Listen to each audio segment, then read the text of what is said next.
بسم اللہ الرحمن الرحیم۔ یہ ریڈیو قطر ہے۔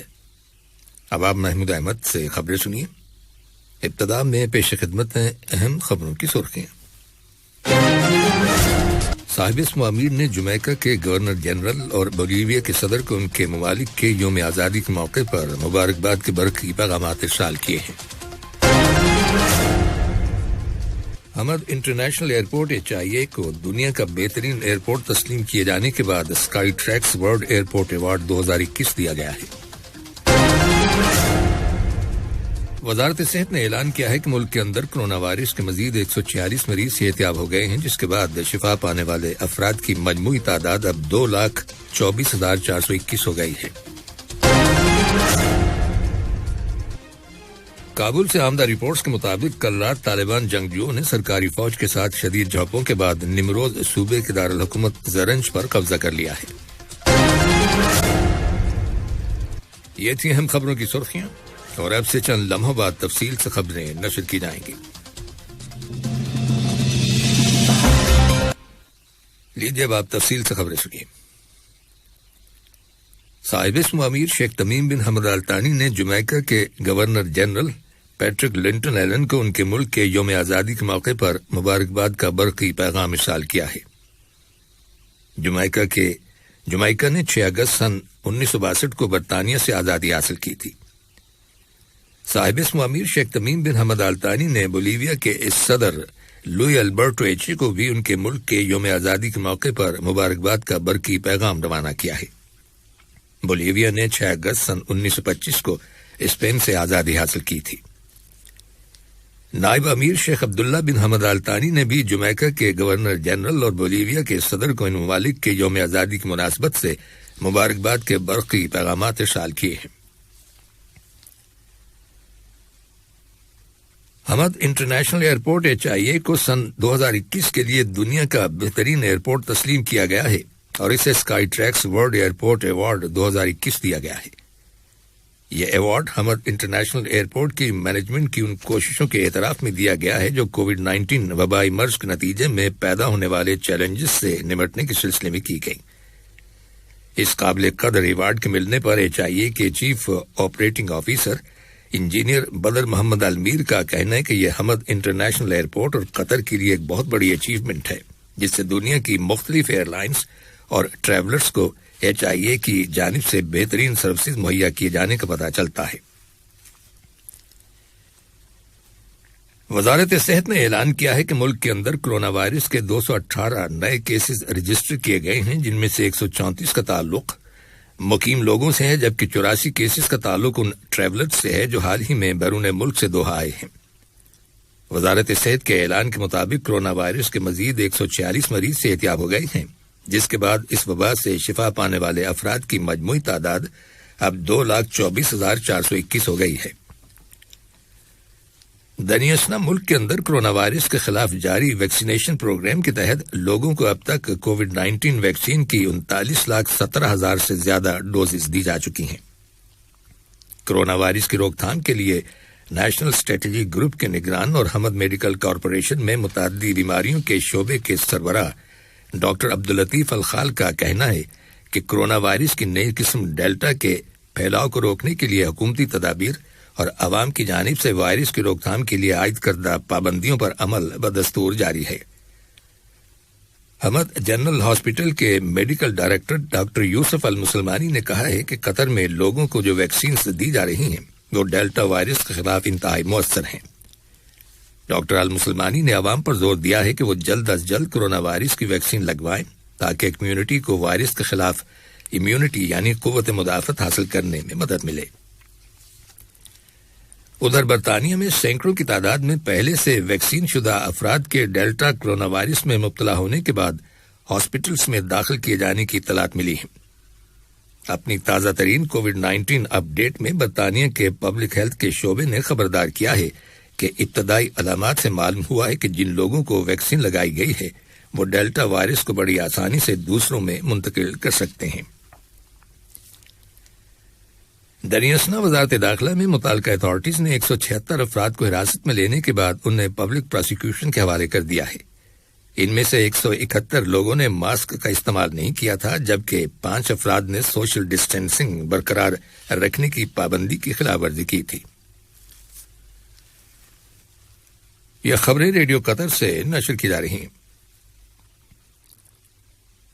اسرائیل کے وزیر اعظم نفتالی بینٹ کے کل کے بیان کے بعد اسرائیل کے وزیر دفاع بینی گینٹ نے بھی عمان کے ساحل کے قریب ایک آئل ٹینکر پر ڈرون حملے کے خلاف خبردار کرتے ہوئے کہا ہے کہ اسرائیل ایران پر حملے کے لیے تیار ہے۔ یاد رہے کہ گزشتہ ہفتے آئل ٹینکر پر مبینہ ڈرون حملے کا الزام اسرائیل اور مغربی ممالک کی جانب سے ایران پر عائد کیا گیا تھا، جس میں 2 شہری ہلاک ہو گئے تھے، جن میں سے ایک برطانوی باشندہ اور دوسرا رومانیہ کا شہری تھا۔ مبصرین کا کہنا ہے کہ اسرائیل کے وزیر اعظم اور وزیر دفاع کے بیانات سے دونوں ممالک کے مابین ایک بڑی جھڑپ کے امکانات نظر آ رہے ہیں۔ ادھر دنیا کے 7 ترقی یافتہ ممالک کے گروپ G7 کے وزرائے خارجہ نے ایک مشترکہ بیان میں کہا ہے کہ تمام دستیاب شواہد واضح طور پر ایران کی طرف اشارہ کرتے ہیں کہ گزشتہ ماہ جولائی کی 29 تاریخ کو آئل ٹینکر پر کیے گئے ڈرون حملے کے پیچھے ایران کا ہاتھ ہے۔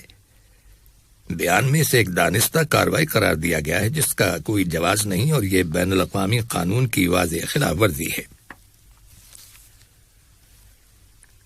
لبنان میں عسکری گروپ حزب اللہ نے، جسے ایران کی حمایت حاصل ہے، اسرائیل کی سرزمین پر تقریباً 20 راکٹ فائر کیے ہیں، جس سے اسرائیل کے کئی قصبوں میں لوگوں کو اپنے گھر بار چھوڑ کر پناہ گاہوں میں جانا پڑا۔ اسرائیل کی فوج نے دعویٰ کیا ہے کہ اس نے اپنے ڈیفنس سسٹم کے ذریعے 10 راکٹوں کو فضا ہی میں تباہ کر دیا، جبکہ دیگر راکٹ کھلے علاقوں پر گرے۔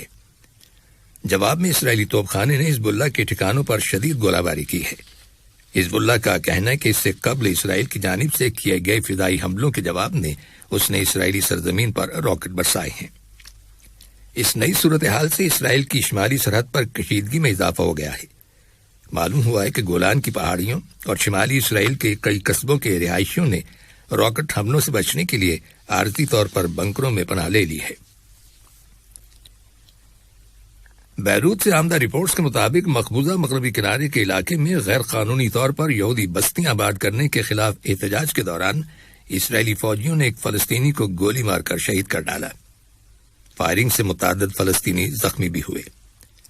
فلسطینی وزارت صحت نے ایک بیان میں کہا ہے کہ بیتا قصبے میں 38 سالہ عماد علی محمد کو سینے پر گولی مار کر شہید کیا گیا۔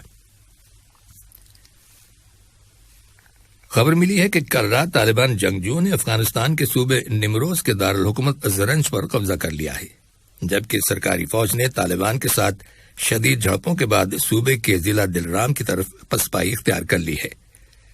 طالبان نے صوبے کے گورنر کے دفتر کا بھی کنٹرول سنبھال لیا ہے۔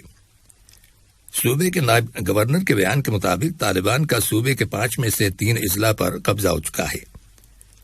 ادھر طالبان نے پاکستان سے ملنے والی اہم سرحدی گزرگاہ اسپین بولدک کو ہر قسم کی آمد و رفت کے لیے بند کر دیا ہے۔ قندھار کے لیے طالبان کے مقرر کردہ گورنر نے کہا ہے کہ مہاجر کارڈز رکھنے والے افغان شہریوں کو پاکستان میں داخلے سے روکنے کے لیے حکومت پاکستان کے اقدام کے جواب میں یہ سرحدی گزرگاہ بند کی گئی ہے، جس کے نتیجے میں 2 طرفہ تجارتی سرگرمیاں معطل ہو گئی ہیں۔ طالبان کے اس یک طرفہ فیصلے پر حکومت پاکستان کی جانب سے ابھی تک کسی رد عمل کا اظہار نہیں کیا گیا۔ طالبان نے مذکورہ سرحدی گزرگاہ کے بارے میں ایک بیان میں کہا ہے کہ جب تک رجسٹرڈ افغان مہاجرین کو پاکستان میں داخل ہونے اور واپس جانے کی اجازت نہیں دی جاتی، یہ سرحدی گزرگاہ ہر قسم کی نقل و حرکت کے لیے بند رہے گی۔ ادھر افغانستان کے لیے اقوام متحدہ کی خصوصی ایلچی ڈیبورا لیونس نے اقوام متحدہ کی سلامتی کونسل کو بتایا ہے کہ افغانستان کے اندر سرکاری فورسز اور طالبان کے درمیان جنگ انتہائی خطرناک اور تباہ کن مرحلے میں داخل ہو چکی ہے، جس میں گزشتہ مہینے میں 1000 سے زیادہ عام شہری مارے جا چکے ہیں۔ خبر ملی ہے کہ یونان میں جنگلات میں جو آگ لگی ہوئی ہے اس کے بے قابو ہو جانے کی وجہ سے ہزاروں کی تعداد میں لوگ محفوظ مقامات پر منتقل ہو رہے ہیں۔ آگ کی لپیٹ میں آ کر ایک شخص ہلاک ہو گیا۔ یونان کے جزیرہ ایویا پر ساحلی محافظوں نے سمندر کے راستے سینکڑوں کی تعداد میں وہاں کے رہائشیوں اور چھٹیوں پر آنے والے افراد کو نکالنے کے لیے ایک بڑا آپریشن شروع کر دیا ہے۔ اور اب موسم کا حال سماعت فرمائیے۔ محکمہ موسمیات کی پیشگوئی کے مطابق قطر میں آج دن کے وقت موسم گرم اور خشک رہے گا، جبکہ رات کے وقت ہوا میں رطوبت یا نمی زیادہ ہوگی اور کہیں کہیں آسمان پر بادل چھائے رہیں گے۔ آج کم سے کم اور زیادہ سے زیادہ درجہ حرارت 32 اور 45 ڈگری سیلسیس کے درمیان رہے گا۔ عوام سے کہا گیا ہے کہ وہ ڈائریکٹ سن لائٹ کو اوائڈ کریں اور سورج کی روشنی کو ریفلیکٹ کرنے کے لیے ہلکے رنگوں کے کپڑے پہنیں۔ اس کے علاوہ مناسب مقدار میں پانی پئیں تاکہ ڈی ہائیڈریشن سے بچا جا سکے۔ آخر میں اہم خبروں کی سرخیاں ایک بار پھر سن لیجیے۔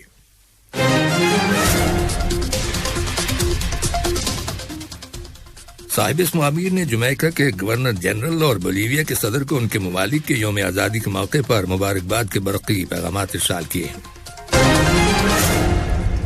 حمد انٹرنیشنل ایئرپورٹ HIA کو دنیا کا بہترین ایئرپورٹ تسلیم کیے جانے کے بعد Skytrax world airport award 2021 دیا گیا ہے۔